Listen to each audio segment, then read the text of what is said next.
Good afternoon, everybody. Welcome to the DLoading podcast, episode 4. Here with Travis Hojnacki. Travis, how are you doing today?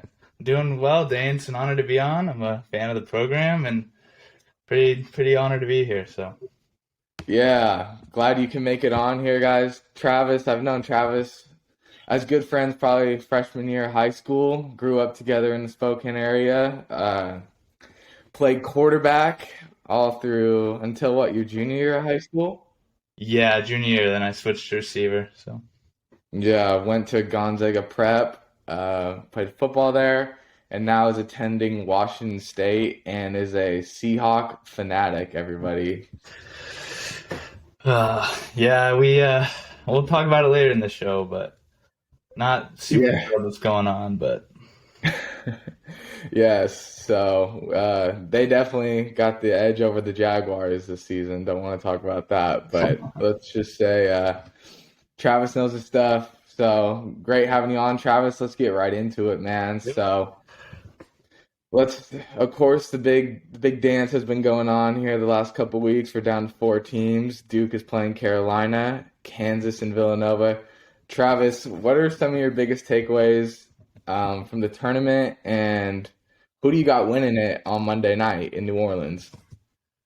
it saddens me to say this, but I think Duke's gonna take it. Just I think the injury to Villanova's Justin Moore obviously affects that team. I think it's gonna be Kansas meets them in the finals, but I think it's just storybook ending to Coach K's career. Unfortunately, maybe a little scripted. I don't know, but no, it should be a good game. But I think North Carolina's gonna give them a tough game, and I think the Final Fours, all 2 games are gonna be pretty close. So Right, yeah. Well, I think the tournament's been one of the craziest, I think, since Julius Randle and UConn and Shabazz yeah, Napier made the championship. So there's been a lot of upsets. Of course, St. Peter is the first ever 15 seed, the Elite Eight, 4 double-digit seeds to the Sweet 16, and 2 to the Elite Eight. I mean, that's pretty insane in my opinion. Let's get back to Duke. I mean, I've honestly been really impressed with them. They look like a whole different team even from the ACC tournament hmm when they play Virginia Tech. So I've been really impressed with them. They've really battled adversity, and they really, I mean, shout out to Jeremy Roach and Paulo, who I feel like have really stepped it up for them here in the tournament. So, I mean, I really enjoy watching them play. I like them to advance against Carolina, which I think is going to be insane game just because they've never met in the Final Four or even in the tournament. So that's going to be a unreal atmosphere in New Orleans. Obviously disappointed Gonzaga lost in the Sweet 16, but I think they had some really tough matchups. They had some tough matchups, I think, with like Memphis and Arkansas. I thought those were 2 pretty tough draws for them. But I would say the Memphis Gonzaga game was the best game in the tournament up so far. I mean, Purdue, St. Peter's, obviously in the Sweet 16 was great too. But gosh, the way GU fought back and came back was super fun to watch. But this tournament's the hardest one to win. So it's crazy seeing all, like you mentioned earlier, the couple double-digit seeds making it to Sweet 16, Elite Eight. I mean, Arkansas played a great game versus Gonzaga. Nembhard didn't have his best game, but that's kind of how it goes. If you show up or not, it's all about guard play, and that's why I think all the teams in the Final Four now are having great success. Because you mentioned it earlier with Duke.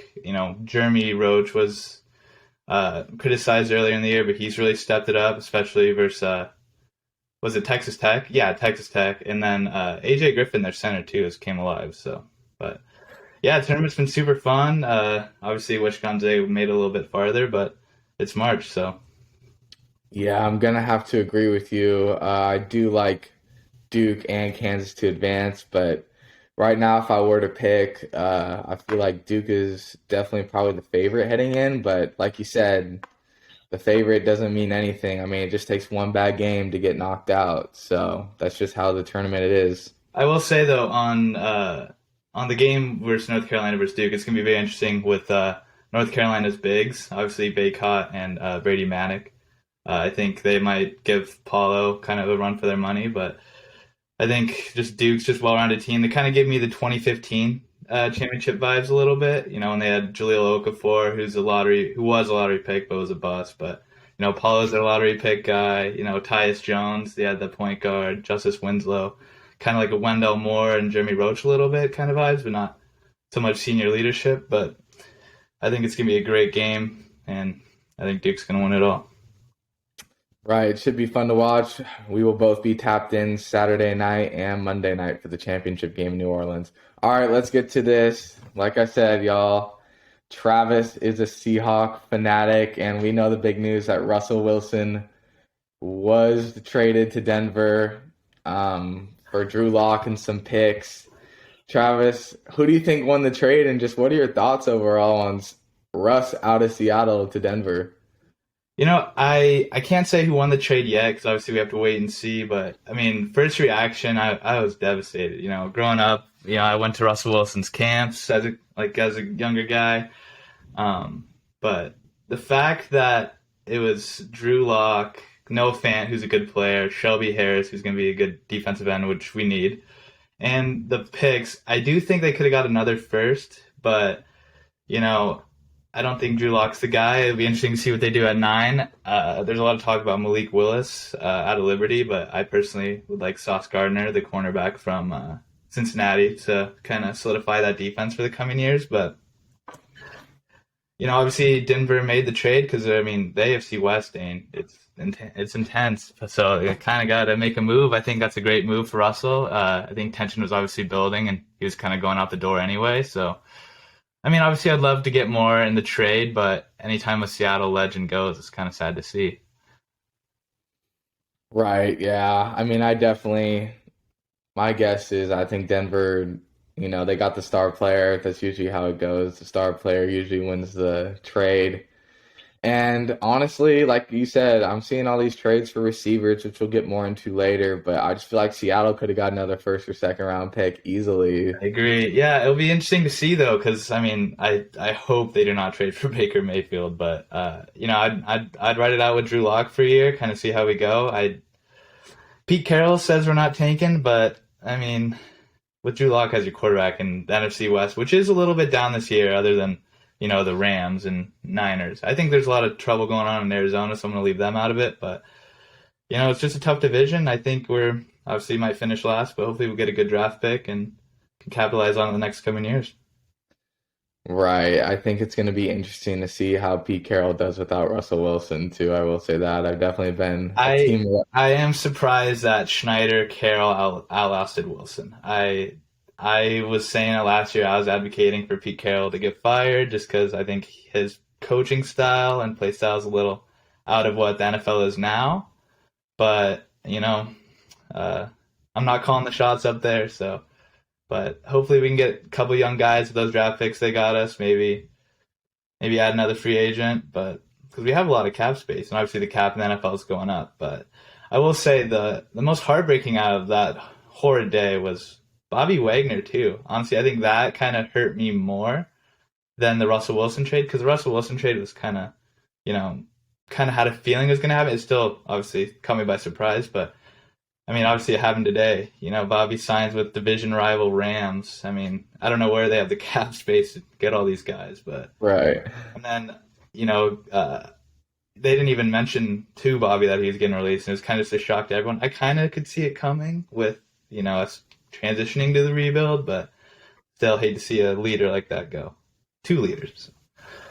Right. I mean, Seattle, it's going to be really interesting. I feel like ever since Paul Allen passed away, they've kind of lost a little bit of their mojo a little bit. Definitely. So I just hope DK stays too. I know he's been in trade rumors, but I think he's going to probably sign an extension with us and be the leader for the next coming years. So.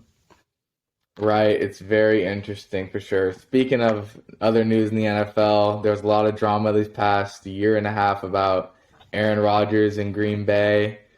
He did end up staying. He signed the biggest contract in the NFL, getting paid $50 million a season at least. Travis, what are your thoughts on that, and how do you see the Packers kind of shaping out this year with trading Devontae Adams as well to the Raiders? See, that's part of the deal. I mean, it makes sense. I mean, the cap's going up, so any contract getting signed now is going to be like the largest in NFL history, just because the cap's going up, so more money is going to be paid. But I mean, you pay the guy, he is the MVP, but I mean, is he there? I mean, you're paying this guy to lose in the playoffs. I mean, he can't get over that hump in the playoffs. He's not going to have as much weapons. Obviously, you mentioned Devontae Adams heading out the door.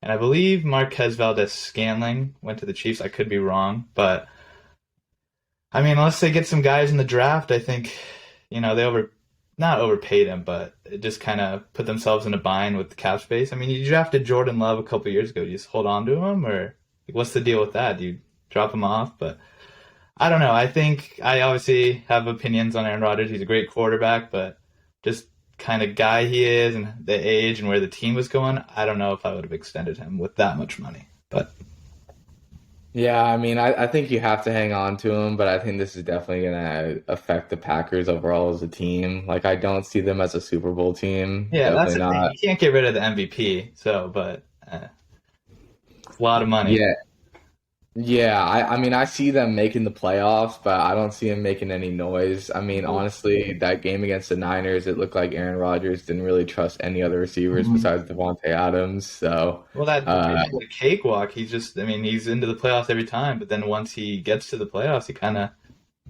he's not MVP Rodgers. So, yeah, it'll be interesting. I mean, we'll see how the Packers do this offseason, but I'm honestly glad to see him stay in Green Bay. I feel like, he's kind of a needy kind of quarterback, and I feel like the small market in Green Bay was just perfect for him. So it'll be interesting to see how they do, but I don't expect them to be contending for the Super Bowl next year. So, no, they also lost. I mean, obviously they lost Devontae Adams, who's probably the best receiver in the league, but they also lost a couple of defensive players. I believe Zadarius Smith went to the Vikings in division, so they're just losing guys because they can't pay them. But like you said, Dane, I don't think I think they'll make the playoffs because partially because of how bad their division is, but I don't see them making any noise either.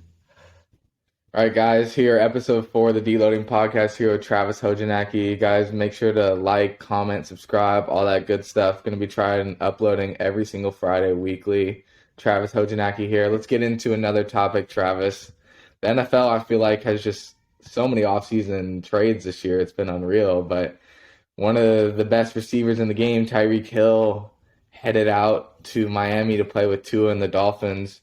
Travis, what are your thoughts on the Kansas City Chiefs not extending Tyreek and sending him out the door? You know, it kind of makes sense to me. They got a whole lot of draft picks, and obviously Andy Reid knows how to draft. That front office knows, talent even in the later rounds. So he wanted to be the highest paid receiver, and I don't think they could necessarily do that or believed he could. Tyreek Hill obviously is one of the most exciting electric players to watch in the NFL, but I think down the road, because he relies so much on his speed and athleticism, that if it starts to decline and you pay him all this money, then you're kind of in a bind yourself. But I think that like duo of Tyreek Hill and Patrick Mahomes was special, and I mean, Patty Mahomes will be just fine. But it'll be interesting to see how Tyreek does with Tua. They got some weapons down in Miami. Obviously Jalen Waddle, Mike Gesicki.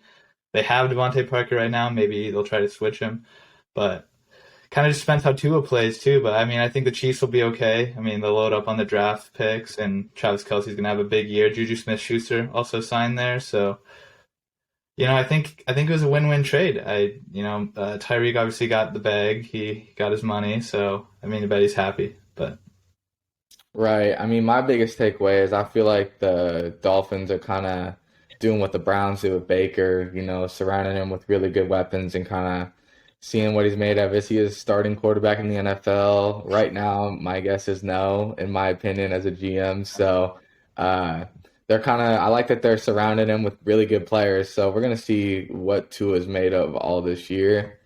I mean, Tyreek Hill is going to make a huge impact for him. I mean, I think I would probably put them second in the AFC East now over the Patriots just because of how many weapons they got, and it's such an offensive driven league right now. So I think it was, it was a lot of picks, that's for sure. So I think Kansas City, they already got Juju in the offseason. I'm sure they might draft someone else too. And they always find guys that are going to make an impact that you don't have to pay as much. So Yeah, I mean, the I think, Dolphins just loaded up. They got a couple guys on defense. They signed Taron Armstead. He's one of the better offensive tackles in the league. So, I mean, it seems like they're all in. They got the new coach from San Fran, so I think he'll kind of incorporate Tyreek Hill and Jalen Waddle in a fun way, kind of like what they did with Debo. So I think it'll be fun to watch, but like we said, it kind of all depends on Tua. And they signed some running backs too, so they got some speed there, but kind of just depends. yeah, I'm really excited to see. I mean, Tyreek Hill is such a fun player to watch too. Like, I'm glad that he got paid, and I think that Kansas City kind of did what the Patriots used to do with Tom Brady. They let go of some guys, you'd kind of look back and be like, what the heck? Why did they get rid of, Malcolm Butler or whoever it was? And they kind of always turned out for him. So, I mean, you got Pat Mahomes, so you're always going to be in there to contend, that's for sure. Yeah, that's the Well, thing. When you have a quarterback like Patrick Mahomes, he kind of elevates the people around him just like Brady does. So, I mean, I think Tyreek Hill's a great player, but I think he won't have as much success in Miami just because of, he's playing with one of the top two quarterbacks in the NFL, so in Kansas City. So, right, right. Totally agree. Well, let's just talk really quick about this trade. Deshaun Watson is going to the Browns. My initial thoughts, Baker's out of town. I never was a Baker fan, never believed in him. Don't think he's gonna last very long, but I think Deshaun's a good player. I don't know when he's gonna play. I don't think anyone knows when he's gonna get back on the field, but I think it was a big move, but I think the Browns needed to do it with Joe Burrow and Lamar Jackson in the division. What are your thoughts, Trav? legal stuff aside, I'm not educated on everything. I don't know everything, but from a football standpoint, if you can upgrade to Deshaun Watson, who's probably a top five quarterback, I mean, you got to do it. I think they signed Amari Cooper. I think that obviously elevates him too, and it's kind of just a deal you had to do. Deshaun Watson is, I mean, many people forget I mean, if he plays, he could be an MVP candidate. I really think so. Obviously the lawsuits, so he's been off the field, but I think it was a great trade for the Browns. Obviously, Texans kind of got a lot of draft picks, which I mean is kind of a win-win, like we mentioned earlier with the Chiefs and Dolphins. So I think Deshaun Watson, if he plays, I think he'll be great. I don't think they're Super Bowl, but I do think that they'll have good success. Right, should be a very interesting story to follow up on here. Yeah, I got another topic here, the NFL, guys. Make sure to like, comment, and subscribe again. Deloading Podcast, episode 4. The overtime rules have been a big topic of discussion in the NFL. I feel like especially this past season, and the NFL went and changed the format for the playoffs that every team gets a possession of the football. Travis, what are your thoughts on this? And do you think the need was needed? I do. I love the rule change. I can't help but to think of Chiefs Bills last year. That was one of probably the greatest games of last year. Josh Allen deserved to get the ball in overtime. I think it's good for the sport. I mean, it makes it fair. However, I do think if it comes into, say, they're running it back again and the rule change, say the Chiefs score and then the Bills score and then the Chiefs score again, as, are they going to, whine about the rule again? I think ideally in a world, it would be cool if they incorporated kind of like the college overtime, but I definitely think this is a big benefit to the NFL and will especially help in the playoffs just because, I mean, we want to see that. We want to see Patrick Mahomes and Josh Allen go back and forth. So, Right. I feel like it's such an offensive league nowadays. Like you see all these offensive coaches that are coordinators becoming head coaches and having success already. Sean McVay, Kyle Shanahan, all those kind of coaches. So I feel like it was needed for sure. It's such an offensive league. We want to watch Josh Allen and Patrick Mahomes and Justin Herbert and Russell Wilson, Aaron Rodgers, all those great players. We want to see them on the big stage and we want to see what they can do with the ball. So I just think it's really was needed, honestly, just to kind of end that debate and stuff. So I'm not really sure how it's gonna work, but I mean, I hope they can kind of add like a 2 point conversion into it too. I think that would be I kind of a agree. I fun think part. that'd be a nice little touch. But yeah, I mean, like you said, we want to see all the great players play, so I think it'll be a huge benefit to the NFL. Right. Well, one more question, Trav. Thank you for coming on, my man. Number one pick, 2022 draft. The Jaguars are selecting who and why? Gosh, I mean, thank God Urban's out of town, man. I'll tell you that much. I think it's got to be Aiden Hutchinson from Michigan. I mean, they obviously have a lot of needs, but I think he's just a baller. I could also see them go on tackle. I saw Evan Neal, the guy from NC State, and the D lineman from Georgia. I saw too. But I think it's going to be Hutchinson, just because I think he has some great potential and obviously a safe draft pick. But there's a lot going on in Jacksonville, so we'll see. I mean, I think they need a lot more, but obviously getting rid of Urban and Doug Peterson will be a good coach for them. So, yeah, I mean, Right.